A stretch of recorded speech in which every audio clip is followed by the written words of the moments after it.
फडणवीस नहीं, एकनाथ शिंदे होंगे महाराष्ट्र के मुख्यमंत्री। महाराष्ट्र की सियासत में एक बड़ा ट्विस्ट आ गया है। मैं तो साहिब बन गया। उद्धव ठाकरे से बगावत करने वाले और आंकड़ों के खेल में उद्धव ठाकरे को पटकनी देने वाले एकनाथ शिंदे महाराष्ट्र के नए मुख्यमंत्री बनेंगे। अब से थोड़ी देर बाद एकनाथ शिंदे सीएम पद की शपथ लेंगे। पहले कयास लगाए जा रहे थे देवेंद्र फडणवीस मुख्यमंत्री बनेंगे, लेकिन फडणवीस ने खुद ऐलान किया कि मुख्यमंत्री एकनाथ शिंदे बनेंगे। इस बड़ी खबर के साथ हम बुलेटिन की शुरुआत कर रहे हैं। बीजेपी ने एकनाथ शिंदे गुट को असली शिवसेना बताया। उस गुट को 106 विधायकों का समर्थन दे दिया। मतलब छोटी पार्टी या छोटा गुट बड़ी पार्टी के समर्थन से महाराष्ट्र में सरकार बना रहा है, लेकिन देवेंद्र फडणवीस के सीएम नहीं बनने से बीजेपी कार्यकर्ताओं में कई जगहों पर नाराजगी भी है।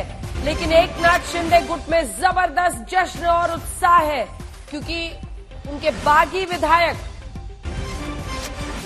और उनके समर्थक इस बार नाच गाकर इस बात का जश्न मना रहे हैं कि अब की बार एकनाथ शिंदे की सरकार। और यह ऐलान किसी और ने नहीं, देवेंद्र फडणवीस ने किया है।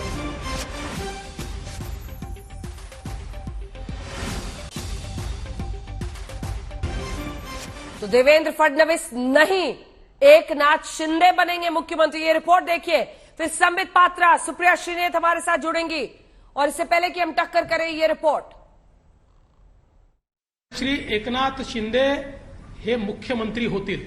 आज केवल एक ही शपथ होगी श्री एकनाथ शिंदे जी की।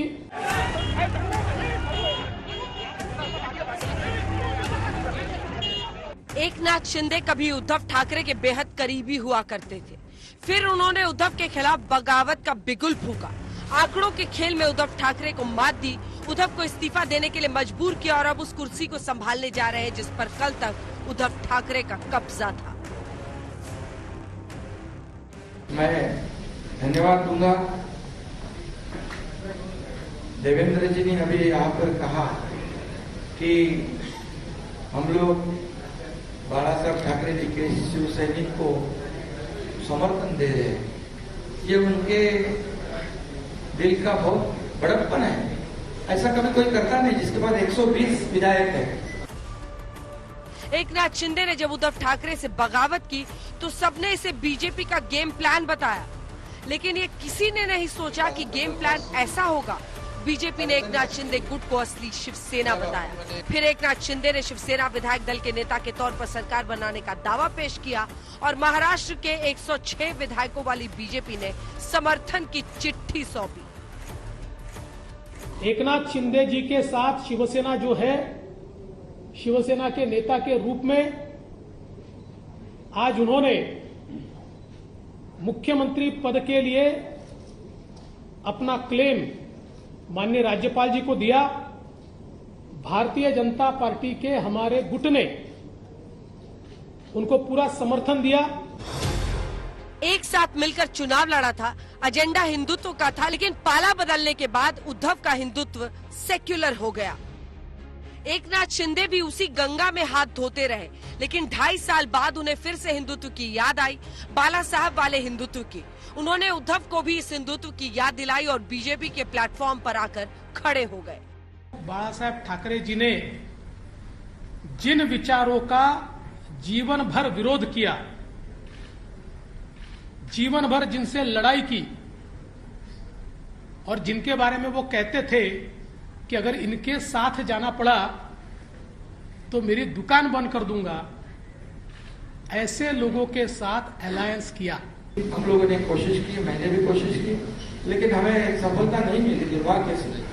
और इसलिए ये जो कदम उठाया है, ये किसी को मंत्री या किसी, क्योंकि मंत्री हम लोग थे, किसी को कुछ पाने के लिए ऐसा नहीं हुआ। ये निर्णय जो हुआ एक आइडियोलॉजी की बात है, ये बाला साहब ठाकरे जी की हिंदुत्व की बात है। अब सवाल ये कि क्या बीजेपी ने पहले से ये तय कर रखा था कि कम विधायकों वाले एकनाथ शिंदे को सीएम बनाना है? क्या बीजेपी ने पहले से तय कर रखा था कि अगर एकनाथ शिंदे साथ आएंगे तो उनकी पार्टी का मुख्यमंत्री नहीं होगा? महाराष्ट्र की जनता और पूरे लोग चाहते थे कि देवेंद्र फडणवीस जी मुख्यमंत्री फिर बन रहे हैं, उसमें निराशा तो हुई है। बिल्कुल मुंबई और महाराष्ट्र की जनता देवेंद्र फडणवीस को एज अ सीएम देखना चाहती थी और सबको आश्चर्य था कि देवेंद्र जी सीएम बनेंगे। कहीं ऐसा तो नहीं कि पूरी स्क्रिप्ट में बीजेपी ने ट्विस्ट तब दिया जब उद्धव ठाकरे ने इमोशनल भाषण दिया और खुद से कार ड्राइव करके राजभवन तक पहुंच गए।